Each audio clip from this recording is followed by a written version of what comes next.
Thank you, Coach. Thank you, Eduardo. You can remove the mask, Eduardo, please. Um, how to explain this second loss, Coach? How to explain this second loss? Well, I'm going to talk about today's game. I think today's game, we know that this team is very dangerous because they have most of the time 3 or 4 players that they can shoot off the dribble. They are ready to shoot. They attack also well the offensive rebound, but we did a good job on that, or pretty good, let's say. But obviously there is a moment that when we make 2 or 3 mistakes, 2 or 3 turnovers, they score. They score too many points in our turnovers, and it was a moment that the basket was kind of tight for us. It was not easy to pass the ball.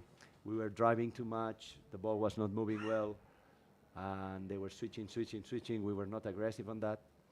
So, well, nothing to say about the player. I think they gave all out.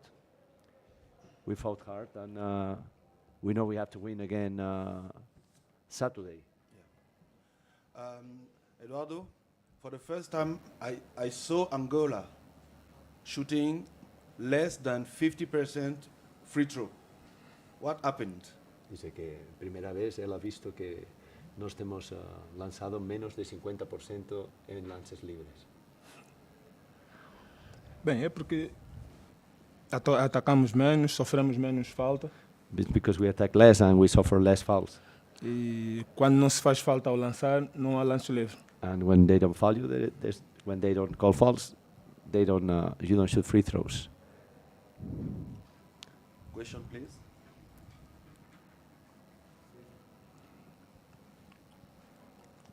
Jeff.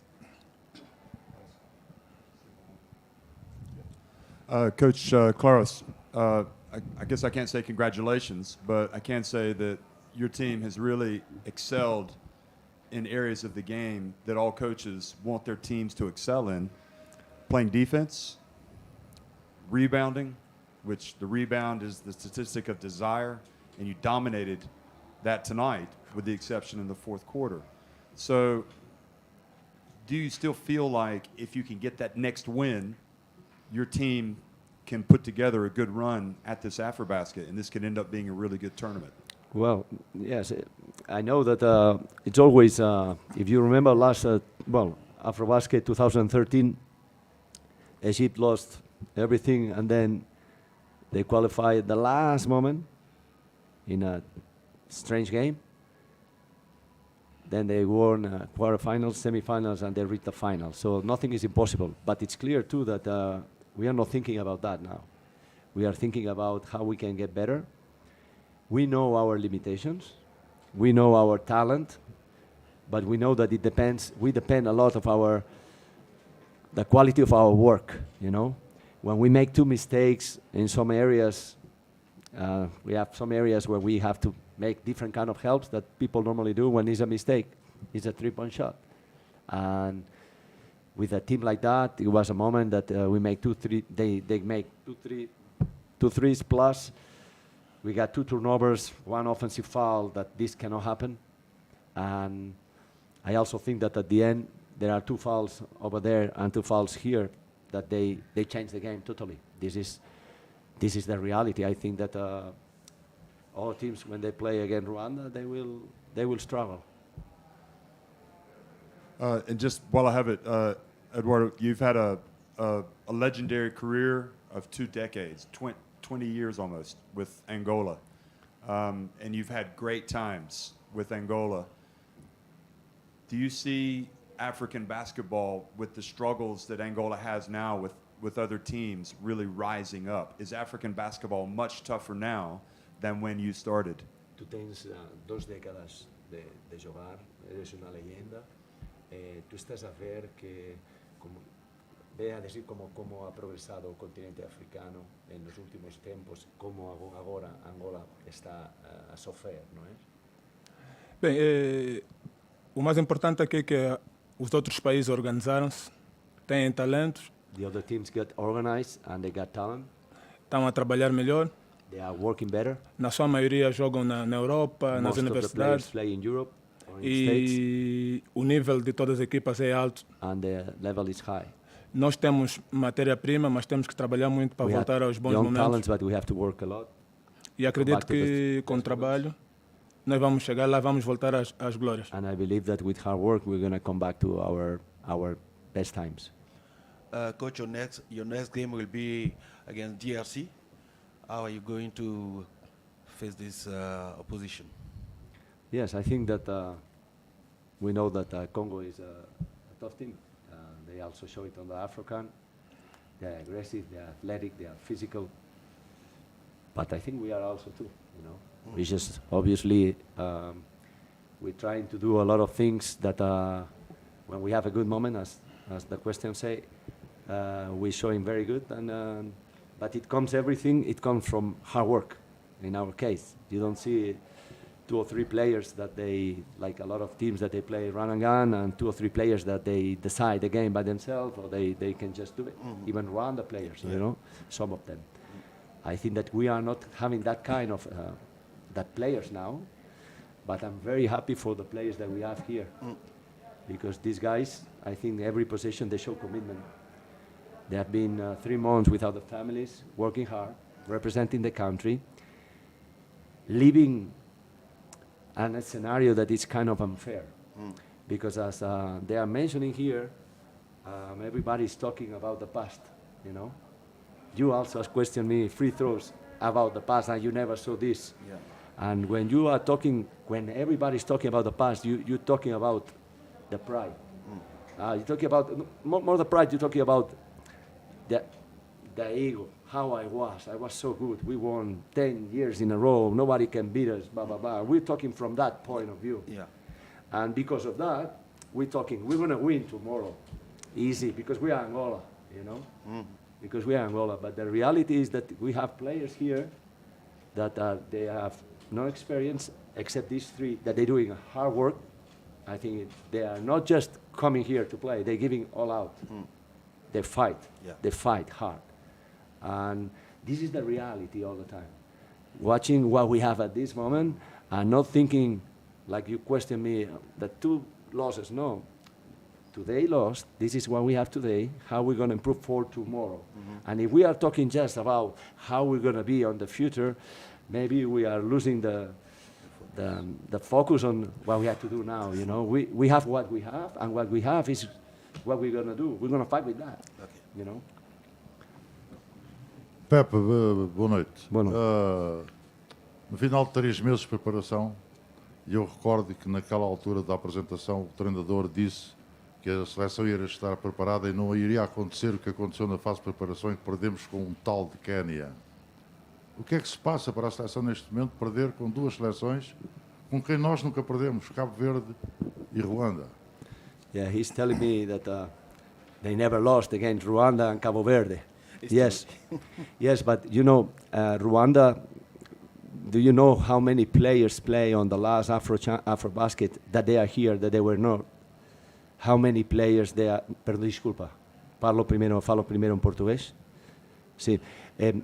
Quantos jogadores... Não estás a falar de Cabo Verde, não estás a falar de Ruanda, mas estes jogadores que estão agora em Cabo Verde, em Ruanda, em Mali, em South Sudan, em Uganda, são jogadores de muito bom nível. Como eles disseram, o nível de África tem ascendido, é outro nível já. Tu já não ganhas por la camisola, tu já não ganhas com o nome.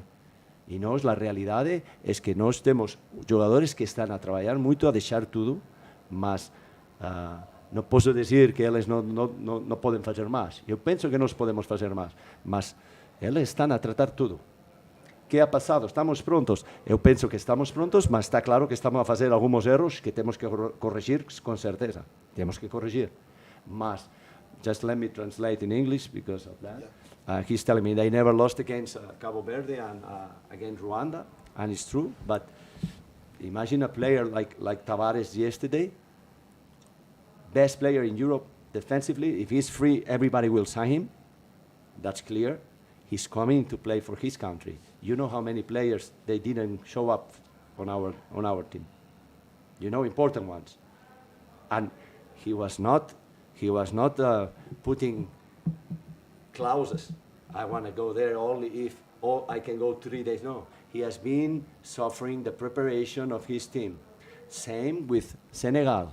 You see a lot of players that they show commitment to come, and this is important too. So when you are talking about Rwanda, remember that some of these players are good players on their competitions. They are playing professionally overseas.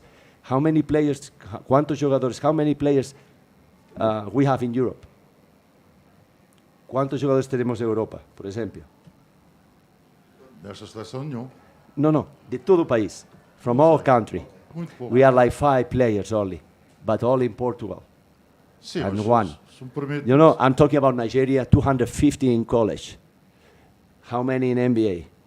You know, we're talking about that all the teams, they have progressing, all the quality teams, they are progressing, all the countries are progressing, and we have to do a hard work. But this is what we're doing. We're doing hard work. Esto es lo que tenemos que hacer. Nosotros trabajamos todo lo que podemos. We got a question for Minas. não queria fazer uma pergunta a ele. Sí. Fazer, faz. No, puedes fazer. De toda a maneira, esta equipe do Ruanda jogou com 6 jogadores que estiveram na bola com o Petro. O Petro ganhou por 29 pontos de diferença. Não estão cá os 2 americanos nem o inglês. E estão 2 jogadores, um que realmente joga na Bélgica e os outros são jogadores que pouco ou nada jogam.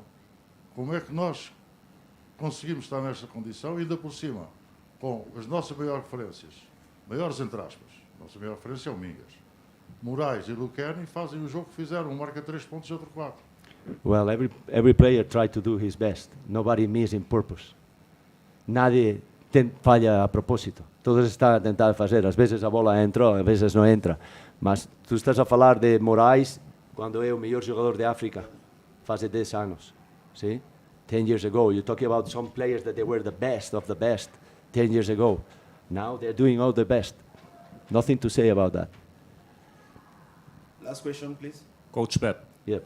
Weza Fortunato from Radio 5. Basically, you said that we only have players in Portugal, which is not true, because we have Bruno, which is our main reference now. No, I talk in Europe. In Europe, only in Portugal. In Europe, only Portugal plus one who is in Greece.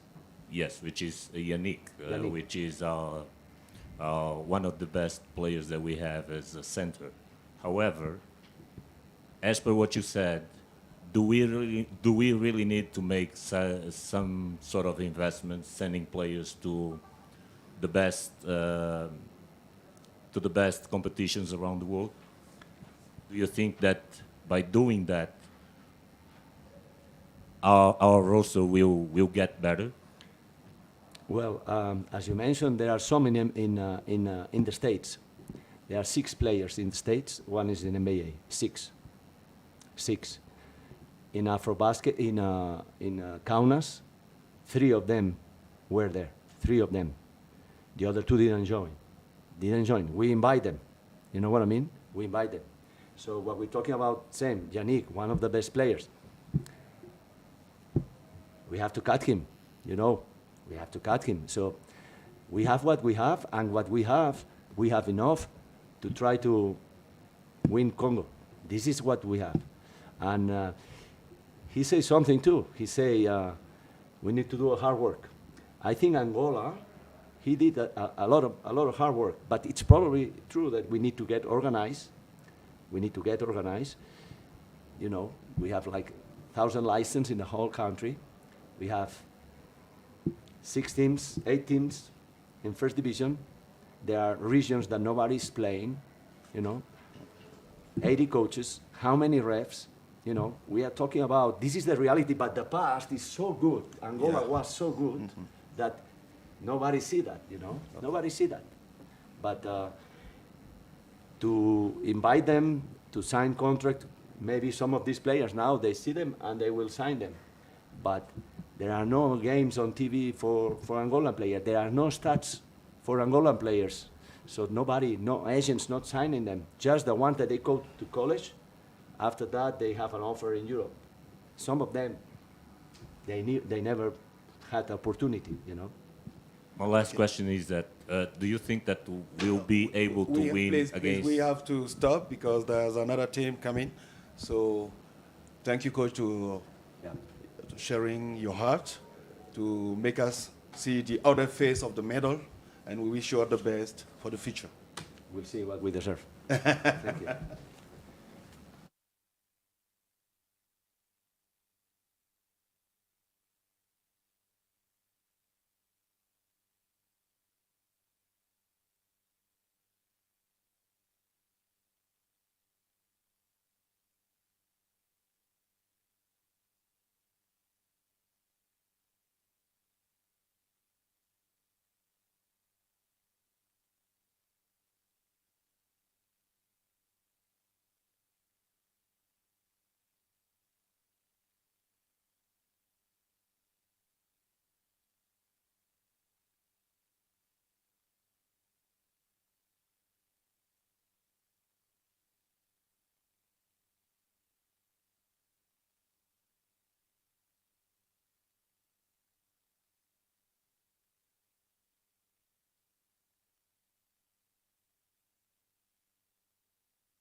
Coach, d'être avec nous pour cette conférence de presse.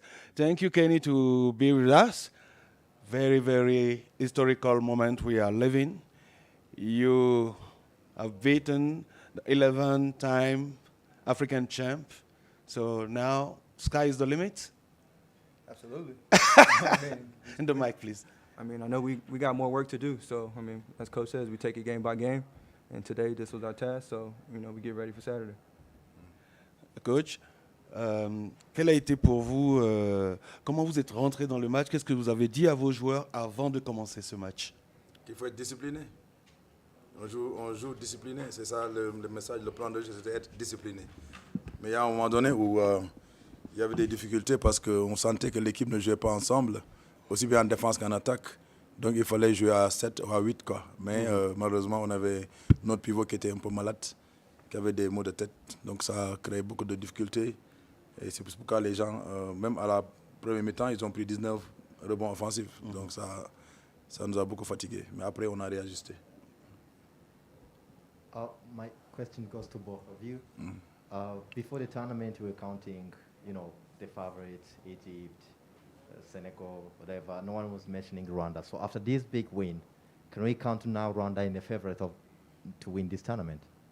What do you think? Yeah, we've been categorized as an underdog, And then with this position, we feel good with this position because nobody knows what we're going to do, how kind of play we're going to run. They don't just count on us. That's fine with us. So we're going to make sure that this underdog position surprise people. That's what we're going to do. That's it. Next question. Coach, Yeah, it's working. Coach, congratulations. Two great games, two great wins. Can you talk about the transformation of Rwanda from the time you've taken the team on and through the qualifiers to where we are today? Talking about the transformation, I think when I took the head coach position, I just invite Kenny to the restaurant first. Yeah, and discuss about everything, what the issues, what the problem, what I have to adjust, what do we need. Tell me about the background, because he's been here for 13 years now. He explained me everything. I say, okay, for the leadership position, we need, strong guards. We need, big, like a center, all this kind of stuff. But we need to go through friendly games because we have a great organization. They help us to go through all of these to master, the plan and the program. So coming to Rwanda, I think I find like a decent player, but great player, a great organization. And all the process, they're helping me, support me to get there. Everything I ask, they give it to me. There's nothing left. So I think that, and Kenny don't let me lie like that because he knows we have to win, have to know how to win. We have to learn how to win.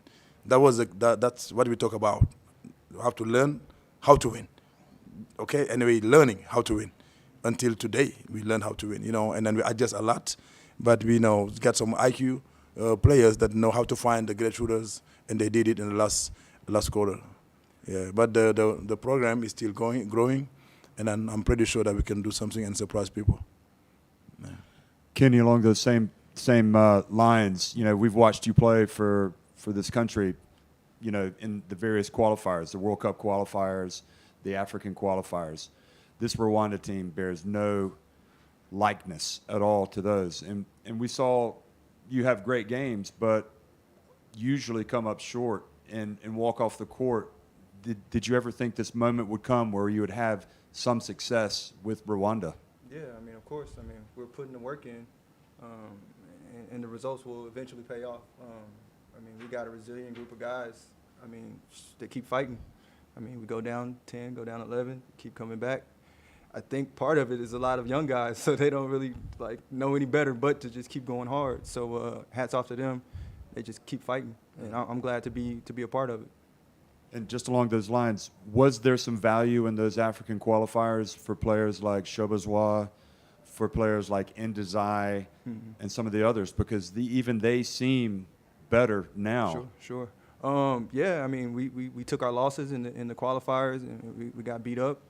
And sometimes you got to get beat up to learn your lessons. And we were, you know, it was a close game, and like Coach says, you got to learn how to win, and a lot of times we would lose these close games. And from here on out, you know, guys know a little bit more experience just coming into these type of situations. My question is to you, Kenny. How much was the atmosphere in the arena part of the success today? Just describe to you as a player. How much was it? I think it was electric. I mean, we had the people behind us.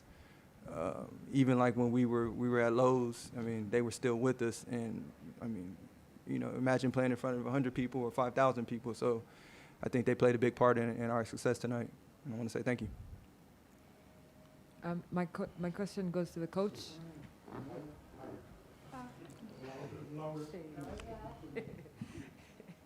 My question goes to the coach.